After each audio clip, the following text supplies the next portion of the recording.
Hello friends, আসসালামু আলাইকুম। Welcome back to my channel. আপনাদের জন্য খুবই মজাদার একটি রেসিপি নিয়ে আবারও হাজির হয়েছি।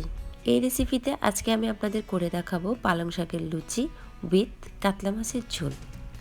বয়স শুনেই বুঝতে পারতেছেন যে গলার অবস্থা খুবই খারাপ। এরপরেও আমি চেষ্টা করছি আপনাদেরকে এ টু জেড বুঝিয়ে বলার জন্য।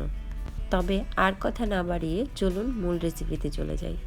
এর জন্য এখানে আমি 100 গ্রামের মতো পালং শাক নিয়েছি আর এভাবে কেটে নিচ্ছি।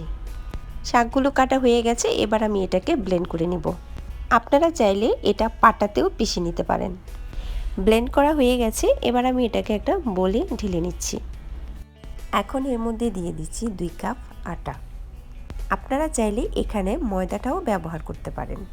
স্বাদ মতো লবণ, 3 টেবিল চামচ চিনি, 3 টেবিল চামচ রান্নার রেগুলার তেল। বাসায় যদি ঘি থাকে তেলের পরিবর্তে ঘিটাও ব্যবহার করতে পারেন। এবার এটাকে ভালো মতো মেখে একটা ডো তৈরি করে নিতে হবে। ডোটা তৈরি করার জন্য এখানে আরও 1 কাপের মতো আটা লাগবে।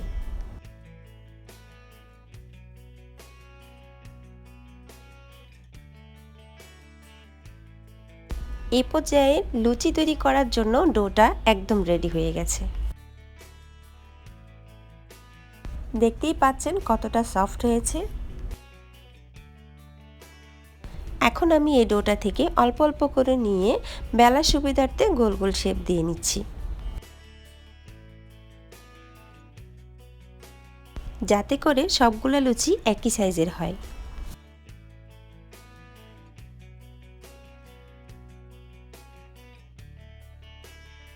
এখন লুচিগুলো সব এভাবে করে বেলে নিচ্ছি।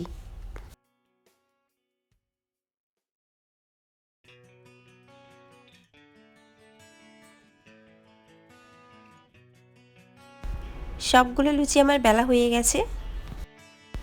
এবার লুচিগুলো ভেজে নিব। এর জন্য চুলায় একটা ফ্রাই প্যান বসিয়ে তার মধ্যে পরিমাণ মতো তেল দিয়ে নিচ্ছি। তেলটা গরম হয়ে এলে লুচিগুলো একে একে দিয়ে ভেজে নিচ্ছি। যখনই দেখবেন লুচিটা এরকম ফুলে উঠেছে তখনই উল্টে দিবেন। দেখতেই পাচ্ছেন লুচিগুলো কতটা ফুলকো ফুলকো হচ্ছে।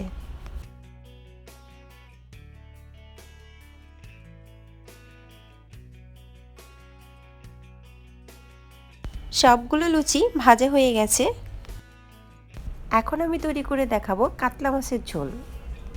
এরকম সাইজের দুটো কাতলা মাছ নিয়েছি আমি, আর এ মাছের মাঝখানের অংশটাই শুধু রান্না করব।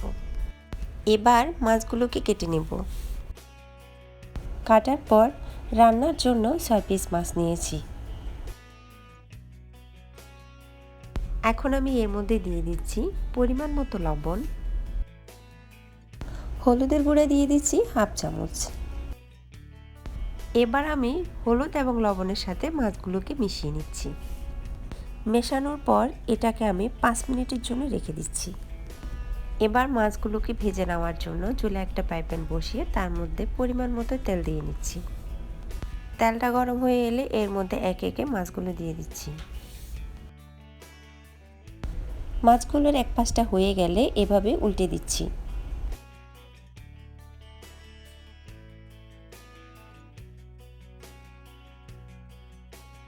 এ পাশটাও হয়ে গেলে আরেকবার উল্টিয়ে দিচ্ছি।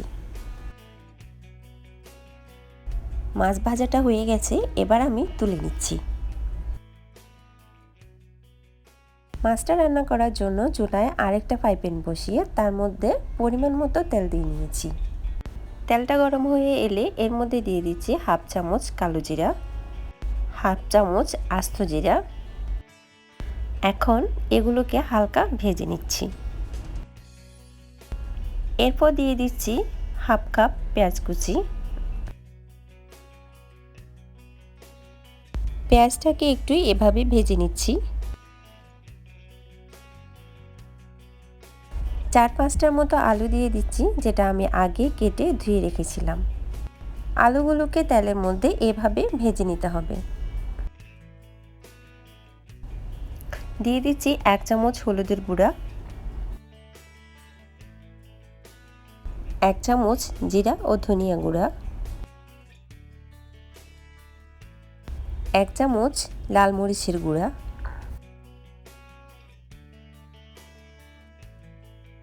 এবার এগুলোকে একটু মিশিয়ে নিচ্ছি।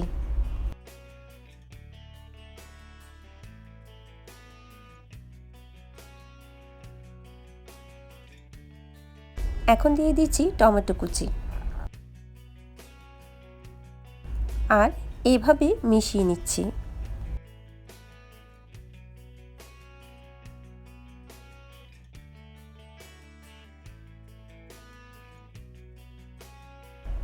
দিয়ে দিচ্ছি স্বাদ মতো লবণ,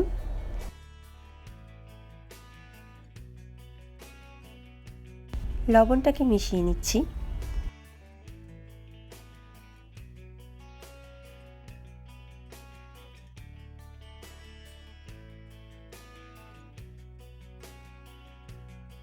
চারটা কাঁচামরিচ আস্ত দিয়ে দিচ্ছি। কাঁচামরিচটা চাইলে আপনারা রান্নার শেষ পর্যায়েও দিতে পারেন।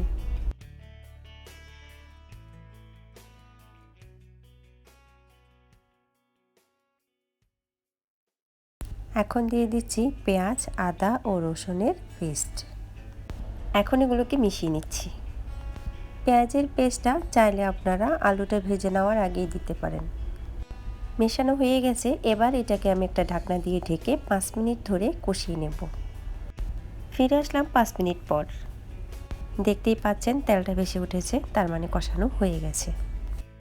এখন এভাবে একটু নেড়ে দিচ্ছি। এ পর্যায়ে অ্যাড করে দিচ্ছি 1 কাপের মতো পানি। এবার মিশিয়ে নিচ্ছি। মিশানো হয়ে গেলে আরও 1 কাপের মতো পানি দিয়ে একটা ঢাকনা দিয়ে ঢেকে দিচ্ছি আরও 5 মিনিটের জন্য। ফিরে আসলাম 5 মিনিট পর। এখন এর মধ্যে একে একে মাছগুলো দিয়ে দিচ্ছি।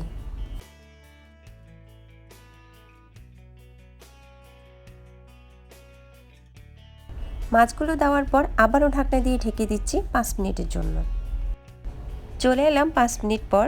দেখুন মাছটা রান্না হয়ে গেছে। নামানোর আগে ধনেপাতা দিয়ে দিচ্ছি। এ পর্যায়ে চুলাটা বন্ধ করে ঢাকনা দিয়ে ঢেকে আরও 2 মিনিট রাখবো। তৈরি হয়ে গেল কাতলা মাছের ঝোল। এখন মাছগুলোকে একটা প্লেটে তুলে নিচ্ছি। দেখতেই পাচ্ছেন কালারটা কত সুন্দর হয়েছে।